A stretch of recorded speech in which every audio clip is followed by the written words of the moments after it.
Dear students, Assalamu alaikum. Today is 30th June 2020, Tuesday, and I am your English teacher going to deliver a visual lecture for the summary of the unit number 5. My lecture is for 10th boys and girls. Dear students, hope you are fine. If you have any problem and queries about the previous lectures, you may ask. As you know, students, we have started our summer vacation homework from the textbook as well as grammar and composition, and completed the reading translation and introduction of unit number 5, The Rain, which is a short symbolic poem with a serious message written by W.H. Davies. And today we will do its summary. Before starting the summary, we will overview the previous lecture. In the previous lecture, we read that the central idea of the poem is the inequality in the society. The Rain is a beautiful poem written by William Henry Davies, who is also known as W.H. Davies. His favorite themes are nature and the hardships of the poor. This poem also has a symbolic meaning. So let's move to the summary of the poem. As you know, summary is a major question of your annual paper of subjective part. Reading translation हमने poem की थी, जिसको करने का मकसद भी सिर्फ़ और सिर्फ यही था कि आपको पोइम की अच्छी तरह से समझ आ जाए, उसमें क्या पोइट जो है वो बताना चाह रहा है, उसका क्या कॉन्सेप्ट है, सिम्बॉलिकली वो क्या बताना चाह रहा है और एक्चुअली पोइम का जो लिटरल मीनिंग है वो क्या है। ये सारा कुछ आपको जो है वो मैंने कल गाइड किया था, जिसका मकसद सिर्फ़ और सिर्फ ये था कि आपको अगर खुद से भी समरी लिखना पड़े, आप क्रैम ना करें, रट्टा ना लगाएं, अगर खुद से लिखें तो भी जो है वो आप एक अच्छी समरी लिखने के काबिल हो सकें। ठीक है, समरी आपको पता है आपके पेपर में 5 मार्क्स का ये क्वेश्चन आता है, ठीक है, जिसमें स्टेंजा और समरी में और यानी कि या होता है, चॉइस होती है। आपको पता है हमने जो है वो 9th में भी स्टेंजा जो है वो तैयार ही नहीं किया था, समरी सिर्फ तैयार की थी दोनों पोइम्स की। इसी तरह से 10th में भी हमने जो है वो तीनों पोइम्स के लिए सिर्फ और सिर्फ समरी तैयार करनी है, क्योंकि इसमें मार्क्स जो है वो अच्छे लेने की जो है वो गुंजाइश ज़्यादा होती है। इस वजह से हम सिर्फ और सिर्फ समरी तैयार करते हैं। समरी आपकी जो फर्स्ट पोइम थी उसके लिए भी जो है वो मैंने आपको जो है वो 2 टाइप्स की समरी जो है वो प्रोवाइड की थी। एक वो जो कि अच्छी वोकैबलरी थी, जिन स्टूडेंट्स को लगता है कि वो एक अच्छी लेंथ वाली और अच्छी वोकैबलरी वाली जो है थोड़ी सी डिफ़िकल्ट वोकैबलरी वाली समरी तैयार कर सकते हैं, उन्होंने अपनी चॉइस से जो है वो समरी तैयार कर लेनी थी जो मैंने आपको प्रोवाइड की थी। और इसके साथ साथ मैंने आपको एक ईजी और शॉर्ट लेंथ वाली समरी भी प्रोवाइड की थी। तो आपने जो है वो आपके कैलिबर के अकॉर्डिंग आपने समरी जो है वो चूज़ कर लेनी है। आज भी द रेन जो पोएम है हमारी समरी, उसकी 2 तरह से मैंने आपको समरी जो है वो प्रोवाइड की है। पहले हम जो है वो इस समरी को रीड आउट कर लेते हैं। इसको आपने ध्यान से देख लेना है, इसमें कोटेशंस भी ऐड हैं, इसको पढ़ लेना है, इसको अपनी नोटबुक में भी आपने लिख लेना है, क्योंकि ये आपके जो है वो बाद में जब आप स्कूल वापस आ जाएंगे इंशाल्लाह तब भी आपके जो है वो ये नोट्स आपके काम आएंगे। ठीक है, the rain is a beautiful symbolic and lovable poem gleaned by the pen of a Welsh poet William Henry Davies. आपको पता है जब भी हमने कोई भी समरी लिखनी है किसी भी पोएम की, तो उसमें आपकी फ़र्स्ट लाइन हमेशा पोएट और पोएम के नेम के साथ होनी चाहिए। ये मैंने आपको बार बार ये चीज़ बताई है, 9th में भी 10th में भी मैंने आपको बताई है ये बात कि इसका 1 नंबर होता है। आपके मार्क्स जो हैं वो अगर आप ये वाली लाइन ऐड नहीं करेंगे अपनी समरी में किसी भी हवाले से, तो सीधे सीधे आपका पहले 1 नंबर तो इस चीज़ का डिडक्ट होता है। ठीक है, तो आपने कोशिश करनी है कि ये लाइन आप जो है वो हर सूरत लिखें किसी भी तरीके से। आपको जो है वो पोएम का नाम भी प्रोवाइड किया जाता है क्वेश्चन की स्टेटमेंट में, आपने पेपर दिए हैं आपको पता है, और इसी तरह से जो है वो आपको जो है वो पोएट का नाम भी प्रोवाइड किया जाता है क्वेश्चन की स्टेटमेंट में। ठीक हो गया, तो इसलिए स्पेलिंग वगैरह की मिस्टेक या ये कि हमें पोएट का नाम भूल गया था या पोएम का नाम जो है वो भूल गया था प्रॉपर, आपने ये नहीं कह सकते, क्योंकि आपको स्टेटमेंट में प्रोवाइड किया जाता है। इसकी रीडिंग की तरफ चलते हैं अब हम। द रेन बारिश इज़ अ ब्यूटीफुल, एक खूबसूरत, सिम्बॉलिक यानी जिसमें सिम्बल्स का इस्तेमाल किया गया है, तशबीहात इस्तेमाल की गई हैं, एंड लवेबल और ख़ूबसूरत पोइम है, gleaned by the pen of a Welsh poet, एक वेलिश पोइट जिसका नाम विलियम हेनरी डेविस या W.H. डेविस भी जिसे हम कहते हैं, ठीक है, उसने उसके कलम से ये लिखी गई है। इन दिस पोएम, इस पोएम में the poet describes the beauty and effects of two great phenomena of nature, rain and sunshine. आपको पता है बिगनिंग आपकी जो है वो हमेशा इंट्रोडक्शन से होती है, उसके बाद जो भी पोएम में डिस्क्रिप्शन होती है उसको हम स्टेप बाय स्टेप और पूरी तरतीब से जो है वो हम बयान करते हैं। उसका सीक्वेंस हम किसी भी सूरत जो है वो ख़राब नहीं कर सकते। जो भी इवेंट्स हैं, जैसे ये जो हमने कल पोएम पढ़ी है उसकी रीडिंग में हमने देखा था कि पहले स्टेंजा में रेन का जो है वो सीन सारा डिस्क्राइब किया गया है, उसके बाद जो है वो सूरज निकलने का और सनशाइन के बारे में हमें सारी इन्फॉर्मेशन दी है, ठीक है। इस तरह से इसका सीक्वेंस आप जो है वो समरी लिखते हुए भी डिस्टर्ब नहीं करेंगे। जैसी जो है वो लिखी हुई है तरतीब, वैसे ही हम उस तरतीब से काम अपना सारा कंटिन्यू करेंगे। इस पोएम में जो पोएट है वो डिस्क्राइब करता है, बयान करता है द ब्यूटी, खूबसूरती को, एंड इफ़ेक्ट्स और असरात को of two great phenomena of nature, कुदरत के दो अजीम जो फेनोमेना हैं। कौन कौन से? रेन एक बारिश, एंड सनशाइन और धूप।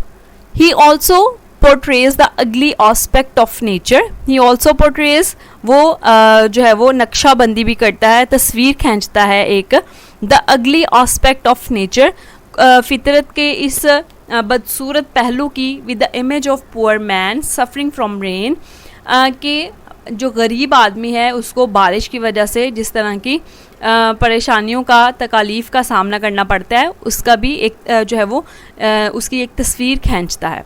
सम people feel the rain, others just get wet. आप इस कोटेशन को ऐड करना चाहें तो ठीक है, अदरवाइज इस कोटेशन को आप स्किप भी कर सकते हैं, ये कोई इतनी इंपॉर्टेंट कोटेशन आपकी नहीं है। It is raining and the speaker is present near a tree. बारिश हो रही है और जो बात करने वाला पर्सन है, स्पीकर है, यानी पोएम में वो एक दरख्त के नज़दीक मौजूद है। The speaker feels that the leaves of that tree are gulping rain drops like humans. यानी कि इसमें सबसे ज़्यादा जो important figure of speech use की है, आपने 9th में भी पढ़ी थी, पर्सोनिफिकेशन थी।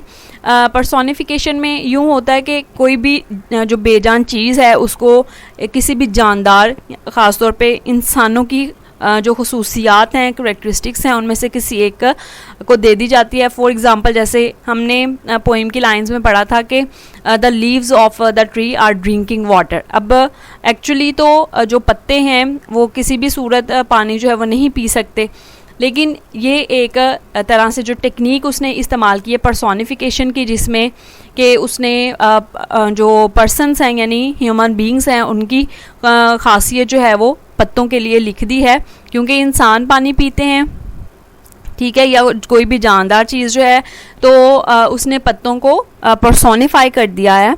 ये टेक्निक उसने लैंग्वेज टेक्निक सिर्फ़ और सिर्फ अपनी बात में खूबसूरती पैदा करने के लिए और अपनी बात को इफ़ेक्टिव बनाने के लिए जो है वो ये टेक्निक इस्तेमाल की है, लैंग्वेज टेक्निक, ठीक है। तो यहाँ पे भी वो ये कह रहा है कि उसको ऐसा लग रहा है कि जैसे लीव्स ऑफ द ट्री के, उस दरख्त के जो पत्ते हैं, आर गल्पिंग, वो निगल रहे हैं। रेन ड्रॉप्स पानी के जो बारिश के जो कतरे हैं, लाइक ह्यूमंस, जिस तरह के इंसान। The upper leaves after quenching their thirst, जो ऊपर वाले पत्ते हैं वो अपनी प्यास बुझाने के बाद, क्वेंचिंग प्यास बुझाने को कहते हैं, देयर थर्स्ट अपनी प्यास, पास ऑन द ड्रॉप्स, वो जो है वो ड्रॉप्स को, कतरों को पास कर देते हैं, आगे भेज देते हैं, टू द लोअर लीव्स, नीचे वाले पत्तों की तरफ।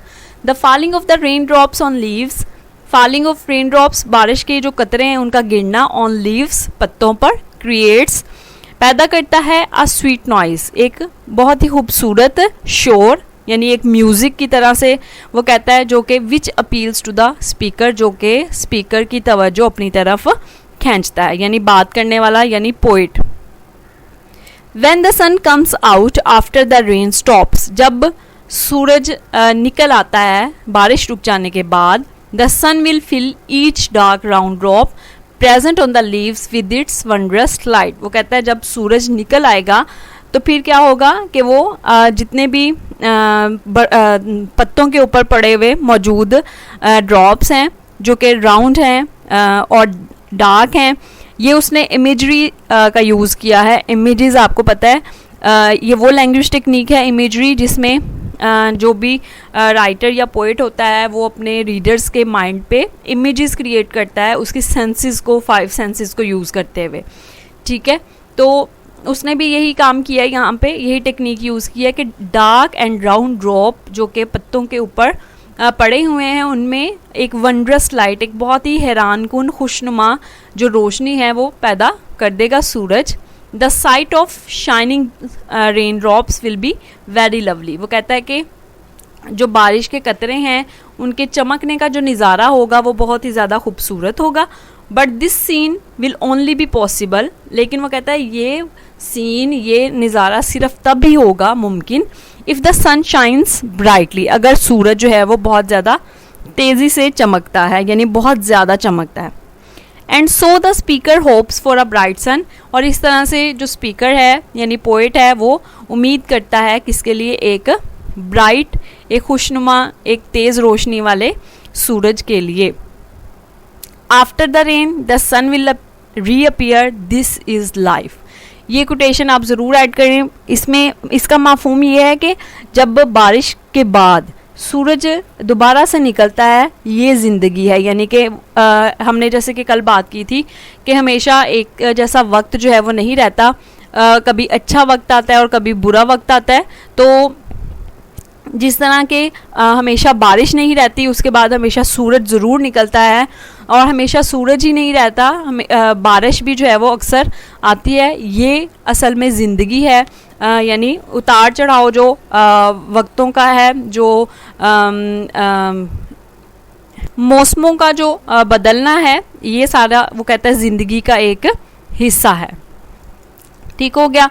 This will create a beautiful and pleasant scene, ये एक खूबसूरत और बहुत ही एंड प्लेजेंट और खुशगवार, इसका मतलब है सीन, नज़ारा पैदा करेगा। This will create a beautiful and pleasant scene, यानी ये जो सूरज का निकलना है ये क्या करेगा, एक बहुत ही खूबसूरत और खुशगवार नज़ारा पैदा करेगा। Here the poet hopes that the day will come when the painful differences between the rich and the poor will come to an end. शायर उम्मीद करता है कि एक वक्त आएगा जब जो गरीबों और अमीरों के दरमियान जो डिफरेंसेस हैं, उनके दरमियान जो तफरक़ात हैं, वो पेनफुल तफरक़ात यानी जो बहुत ज़्यादा तकलीफ़ दे हैं, वो एक दिन ख़त्म हो जाएंगे। There will be prevailed peace and equality in the society. वो कहता है माशरे में जो है वो इक्वलिटी, इंसाफ और जो अमन है वो फैला हुआ होगा। It takes both rain and sunshine to make a rainbow. बारिश और धूप जो है वो दोनों मिलके रेनबो बनाते हैं। रेनबो यहाँ पे मुराद है एक खूबसूरत जो फिनोमेना है। रेनबो आपको पता है, ठीक है, कोसे कज़ा को कहते हैं, और ये एक खूबसूरत जो फिनोमेना है, इसको जो है वो सिंबल इस यूज़ किया है अच्छे वक्त के लिए, ठीक है। रेनबो को कहा गया है अच्छा वक्त, और सनशाइन और रेन जो है आपको पता है ये भी सिंबल्स हैं जो कि इस्तेमाल किए गए हैं इस पोइम में। In short this poem shows the poets love from for nature and his frankly realistic understanding of society and लाज ऑफ नेचर। मुख्तसर ये कि ये नज़्म जो है वो शायर की मोहब्बत के बारे में बताती है जो कि उसको फितरत और कुदरत से है और उसकी खूबसूरती से है। एंड हिज फ्रेंकली और रियलिस्टिक यानी जो हकीकी उसकी समझ बूझ है, अंडरस्टैंडिंग है सोसाइटी के लिए, एंड लाज ऑफ नेचर और फितरत के कवानीन और जो माशरा है उसके लिए जो उसकी हकीकी समझ बूझ है वो हमें दिखाती है, और उसके साथ साथ उसकी नेचर से मोहब्बत हमें दिखाती है। The emergence of bright sun after heavy rain gives us a message of hopefulness and happiness. बारिश के बाद एक हैवी रेन, एक बहुत तेज़ बारिश के बाद एक तेज़ सूरज का निकलना जो है गिव्स अस अ मैसेज, हमें एक पैगाम देता है किसका, होप, उम्मीद, होपफुलनेस, ये भी उम्मीद के लिए हम जो है वो यूज़ करेंगे वर्ड, और हैप्पीनेस और खुशी। Let rains wash away all the pains of yesterday. इस कोटेशन में ये कहा गया है कि लेट रेन्स वॉश अवे, के बारिश को धो लेने दें ऑल पेन्स ऑफ यस्टरडे, जो गुजरा हुआ वक्त है उसकी तमाम तकलीफ़ें। ठीक हो गया। ये आपकी समरी थी जिसको आपने बहुत अच्छे तरीके से रीड आउट करना है। आपको जो है वो मैंने ट्रांसलेशन इसलिए करवाई है ताकि आप इसको समझ सकें। इसको आपने नोट डाउन कर लेना है। आपको पता है आपने पेज जो है वो रेडी करना है प्रॉपर, जैसे मार्जिन लाइन ड्रॉ करें, डेट मेंशन करें, ठीक है, हेडिंग दें आप यूनिट नंबर 5 द रेन, ठीक है। उसके बाद आप जो है वो समरी की हेडिंग देने के बाद ये सारी आप जो है वो समरी लिखें। अगर इसमें से कोई भी लाइन आपको लगता है कि आप स्किप करें या फिर जो है वो मज़ीद एडिशन इसमें करनी है, कोटेशंस कोई और ऐड करनी है, तो वेल एंड गुड आप कर सकते हैं। या अगर जो है वो आप कोई और लाइंस जो है वो ऐड करना चाहें इसमें से, तो ये चीज़ आप ज़रूर अपने ध्यान में रखिएगा कि रेपिटिशन जो है वो सेंटेंसेस की ना हो, ठीक है। यानी कि वो लाइंस जो कि आप इसमें ऐड कर रहे हैं वो पहले से मौजूद इस समरी में ना हो। अगर कोई ऐसी अच्छी वोकैबुलरी वाली लाइंस हैं जो कि पहले से भी मौजूद हैं, तो आप इस समरी में से पहले उस लाइंस को जो है वो काट दें, निकाल दें उसको, फिर अपनी जो लाइंस आप उसमें ऐड करना चाह रहे हैं वो लाइंस ऐड करें। ठीक हो गया। आपने प्रॉपर इसको पूरा जो है पूरी समरी को अपनी जो है वो नोटबुक पे लिख लेना है। अगर आप जो है वो सिंपल जो छोटी समरी है, शॉर्ट लेंथ वाली समरी है, इजी वोकैबुलरी इसमें यूज़ की गई है, ये समरी करना चाहते हैं तो आप ये भी कर सकते हैं। ये भी मैं आपको एक दफ़ा ट्रांसलेट करके बता देती हूँ। नोट्स भी जो है वो इसके इंशाल्लाह जैसे ही आप लोग स्कूल वापस आएंगे आपको प्रोवाइड कर दूँगी। लेकिन अगर आप अपनी नोटबुक पे लिख लेते हैं तो सबसे अच्छी बात है, आपके अपने नोट्स अपने हाथ से लिखे हुए आपके पास मौजूद होंगे, ठीक है। फिर आपको फ़ोटोकॉपी वाले नोट्स लेने की ज़रूरत भी नहीं पड़ेगी। The poem the rain is written by W.H. Davies who is a great lover of nature. इसमें हमने जो है वो जैसे हमने पिछली समरी में भी यही बात की थी कि पहली लाइन में आपकी समरी का नाम और पोएट का नाम जो है वो पोएम का और पोएट का नाम होना बहुत ज़रूरी है। इसी तरह से इसमें भी यही लाइन थी आपकी फर्स्ट कि the poem rain, the rain जो पोएम है उसको W.H. डेविस ने लिखा है, जो कि नेचर फितरत का एक बहुत ज़्यादा मोहब्बत करने वाला शख्स है। This poem describes a natural site of rain. ये जो नज़्म है बयान करती है रेन का जो एक कुदरती नज़ारा है बारिश का। The rain falls on top thick leaves. फिर हमने जितने भी इवेंट्स थे पोएम में उनको सीक्वेंस में सारा बयान कर देना है कि बारिश गिरती है, जो थिक लीव्स हैं ऊपर वाले, these thick leaves drink the rain water first. और ये जो ऊपर वाले पत्ते हैं पहले बारिश का जो पानी है उसको पीते हैं, then pass the rain water drop, और फिर जो है वो पास कर देते हैं, आगे दे देते हैं उस बारिश के पानी को ड्रॉप आफ्टर ड्रॉप, कतरा कतरा करके, to the lower thin leaves, नीचे वाले जो थिन लीव्स हैं यानी कि थिन लीव्स यहाँ पे मुराद जो है वो ली गई है गरीब लोगों से। The top thick leaves symbolize rich people. जो ऊपर वाले थिक लीव्स हैं वो सिंबल हैं, वो अलामत हैं रिच पीपल, अमीर लोगों की। Who enjoy most of the blessings, जो कि बहुत ज़्यादा जो ब्लेसिंग्स हैं, अपॉर्चुनिटीज़ हैं, फैसिलिटीज़ हैं, उनको इंजॉय करते हैं, उससे लुत्फ़ अंदोज़ होते हैं, उससे फ़ायदा उठाते हैं। They give a very little amount of arms to the poor. Arms खैरात, ठीक है, लेकिन वो बहुत ज़्यादा कम मिकदार में खैरात जो है वो रुपया पैसा देते हैं गरीबों को, ठीक है। यहाँ पे जैसा कि हमने पोएम में पढ़ा था कि जो ऊपर वाले पत्ते हैं जो कि थिक लीव्स हैं वो ज़्यादा पानी जो है वो अपने अंदर जज्ब कर लेते हैं जैसे ही उन पे बारिश पड़ती है, और जो नीचे वाले पत्ते हैं वो इस पानी से महरूम रह जाते हैं। बिल्कुल उसी तरह जिस तरह के सोसाइटी में मिलने वाली गवर्नमेंट की तरफ से या किसी भी और वे में जितने भी वसाइल, जितनी भी फैसिलिटीज़ हैं वो अमीरों को हमेशा ज़्यादा मिलती हैं, चांसेस उनको ज़्यादा मिलते हैं बनिस्बत जो गरीब लोग हैं उनके। वो हमेशा जो है वो उन वसाइल, उन नेमतों से, और गरीबों को जो अमीर हैं अगर वो खैरात वगैरह भी दें तो अपनी जो जितने उनके वसाइल हैं उसके हवाले से वो बहुत कम देते हैं। The beating of the rain drops against the thick leaves of the trees produces soft music. वो कहता है कि रेन ड्रॉप्स का जो गिरना है, beating against the thick leaves के ऊपर हमेशा से जो है वो एक खूबसूरत म्यूज़िक, एक खूबसूरत अच्छी आवाज़ जो है वो पैदा करती है। The poet feels happy to hear it. Poet जो है वो शायर जो है वो बहुत खुशी महसूस करता है इसको सुनकर इन द सेकेंड स्टेंजा, दूसरे स्टेंजा में द पोइट सेज, शायर कहता है that when the rain stops, जब बारिश रुक जाती है, the sun will come out, तो सूरज निकल आएगा फ्रॉम द क्लाउड्स, बादलों से, it will illuminate everything including dark round drops of the rain, वो कहता है ये हर चीज़ को चमका देगा जिसमें डार्क राउंड ड्रॉप्स भी बारिश के शामिल हैं. Its light will spread everywhere equally, sunshine जो है वो बारिश की तरह से नहीं बल्कि हर एक चीज़ पे इक्वली जो है वो स्प्रेड होती है, उसमें डार्क राउंड ड्रॉप्स भी शामिल हैं. This will create a beautiful and pleasant scene, ये जो है वो जो धूप का जो है वो फैलना हर चीज़ के ऊपर एक खूबसूरत और खुशगवार जो मंज़र है पैदा करेगा. Here the poet hopes that the day will come, शायर जो है वो उम्मीद करता है कि एक दिन आएगा when the painful differences between the rich and the poor will come to an end, कि जब गरीब और अमीर के दरमियान जो तकलीफ़ दे तफर्रकात हैं वो ख़त्म हो जाएंगे. There will be prevailed peace and equality in the society, वो कहता है कि माशरे में हर तरफ जो इक्वलिटी है और जो अमन है, इंसाफ है, वो फैला हुआ हमें दिखाई देगा. It takes both rain and sunshine to make a rainbow, वो कहता है हमेशा जो बारिश और धूप है इन दोनों से मिलकर ही एक रेनबो बनती है, यानी कि अच्छा और बुरा वक्त दोनों ही ज़िंदगी का हिस्सा हैं, इन दोनों से मिलकर ही ज़िंदगी हमेशा खूबसूरत लगती है.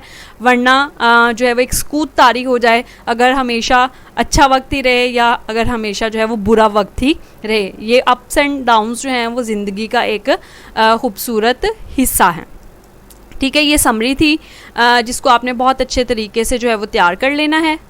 डायरी भी आपकी यही है, इसको आपने लिख भी लेना है, याद भी कर लेना है. Thank you so much students. If you have any problem in